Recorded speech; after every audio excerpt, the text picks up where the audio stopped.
Tous les échecs sont-ils des échecs?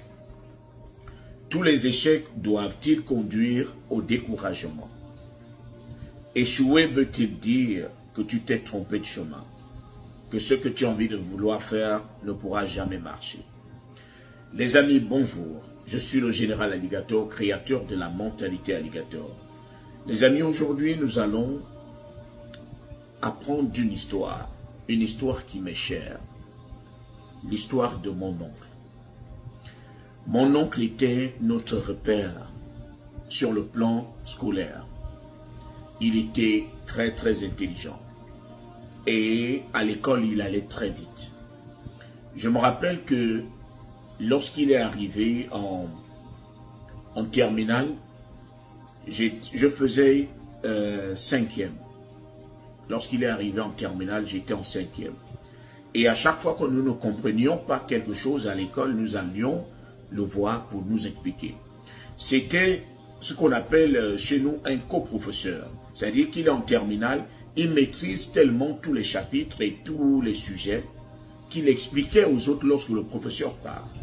Bien avant que le professeur ne finisse de parler, il sait déjà ce que le professeur va dire. Chaque année, à chaque fois qu'ils allaient au bac, les autres à qui il expliquait gagnaient, mais lui, il échouait. Et pourtant, toujours avec de grandes moyennes. C'est lui qui expliquait, il comprenait tout, mais lorsqu'il arrive au bac, il échoue. Il a échoué le bac 5 fois. 5 fois d'affilée. Il ne se décourageait pas. Chaque année, il allait au front. C'est-à-dire, moi qui étais en 5e, je suis arrivé jusqu'en terminale. J'ai fait le bac avec lui. Et j'étais souvent gêné parce que c'était notre référence. Comment vais-je être dans la même classe que notre référence? Celui qui m'explique tout. Mais je vous assure, lui et moi, on est encore allé au bac. J'ai gagné, il a échoué. C'est-à-dire, son bac est devenu le problème de toute une famille. On n'arrivait pas à comprendre. Qu'est-ce qui se passe? Il est allé au bac la 6e fois. Moi, j'étais déjà à l'université. Je me rappelle encore ce jour comme si c'était hier. Lorsqu'on est allé regarder les résultats, c'est-à-dire, on était tellement habitué à l'échec que moi, je n'y croyais pas. Parce que j'ai vu toutes les fois précédentes, à chaque fois qu'on allait dans la salle de délibération, à chaque fois qu'on donnait son numéro, on disait échec. Vous savez quoi? Il y avait même des années où il gagnait, mais on disait échec. Parce que lorsqu'on allait récupérer le dossier, on voyait qu'il était admissible, mais on l'a déclaré échoué. Parce que, en ce moment-là, peut-être ce n'était pas son tour.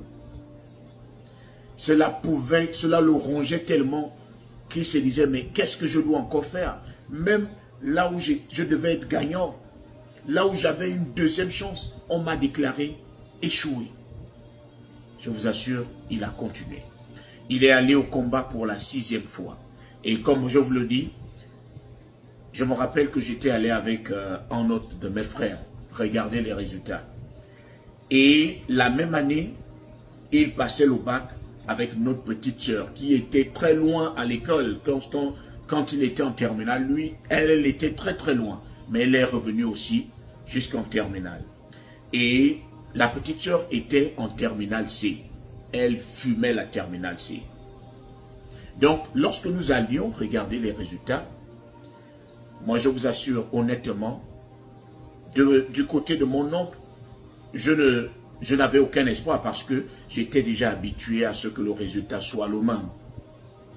Lorsque nous arrivions à la salle de délibération, il fallait donner le numéro pour qu'on regarde du côté des admissibles et qu'on regarde du côté des d'office. Alors, je me rappelle que mon frère et moi commencions avec le numéro de notre petite sœur. On était sûr qu'elle allait gagner parce qu'elle fumait tout. Elle ne redoublait pas. Lorsqu'on donna le numéro de notre petite sœur, on a regardé du côté des admissibles. Celui qui regardait a dit, non, il n'y a pas son numéro du côté des admissibles. J'ai dit, bon, forcément, elle est du côté des d'office. Parce que elle ne montrait pas, elle fume tout. On est allé regarder du côté des d'office. Le numéro de notre petite sœur n'était pas là. Tellement découragé, je dis, mais non, il y a eu erreur. Ma petite sœur ne peut pas échouer le bac. Elle gère toute la terminale, si, elle gère. Mais elle avait échoué. Alors, on a pris le numéro de l'oncle, de mon oncle. On a dit, bon, regardez du côté des admissibles, ça ne sert à rien de regarder du côté des d'office. Ça fait 5 ans qu'on est dans ça. On a regardé du côté des admissibles. Celui qui regardait a dit, bon, il n'y a rien, désolé. Mon frère et moi, on a tourné le dos, on partait. Après, il dit, mais pourquoi vous partez? Il y a les d'office, il y a les admissibles. Après, je lui dis, mais monsieur, ça fait longtemps qu'on est dans ça. S'il n'a pas pu gagner du côté des admissibles, ce n'est pas du côté des d'office qu'il va se retrouver. Il me dit, mais regardez, donnez-moi le numéro, rappelez-moi le numéro. Je dis, non, j'étais déjà découragé du simple fait que ma petite soeur avait raté. Donc, je venais beaucoup plus pour la petite soeur. Le combat était tellement dur que moi-même j'étais découragé. Après, on lui a rappelé le numéro, mais on n'avait aucun espoir. Après, il dit, oui, le numéro est du côté des d'office, il est d'office. Je dis, quoi? Je suis revenu regarder si c'était vrai.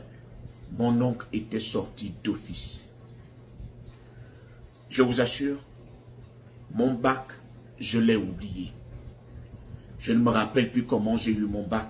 Je ne me rappelle plus la joie que j'ai eue quand j'ai eu mon bac.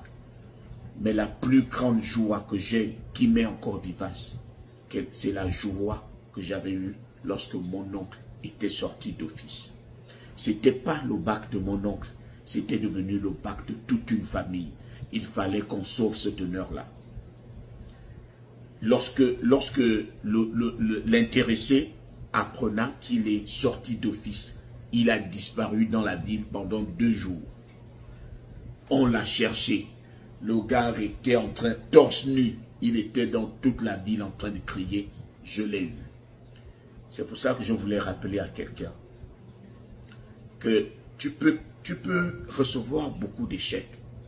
Il faut patienter. Une seule victoire de toi va effacer tous les échecs. Parce qu'aujourd'hui, lorsqu'on parle de mon oncle, nous ne pensons plus, nous ne nous rappelons plus les échecs. Nous nous rappelons seulement la victoire, le jour où il a gagné. Parce que le jour où il a gagné était le meilleur jour de notre vie. Patiente. Le jour où tu vas gagner, tu vas oublier tous les échecs que tu as subis. Une seule victoire de ta part peut effacer 100 échecs. Ne l'oublie pas. Aujourd'hui, je m'adresse à toi. Aujourd'hui, les choses ne vont pas comme tu le veux. Mais je veux que tu persistes. Je veux que tu persévères. Parce que lorsque tu auras la possibilité de réussir, tu vas oublier tout ce que tu as raté. Tiens bon. Le combat est rude. Je sais que tu veux te décourager. Je sais que tu te dis que tu t'es trompé de combat. Que tu t'es trompé de chemin. Mais je veux que tu fasses attention. Une seule victoire peut effacer 100 échecs. Reste conscient.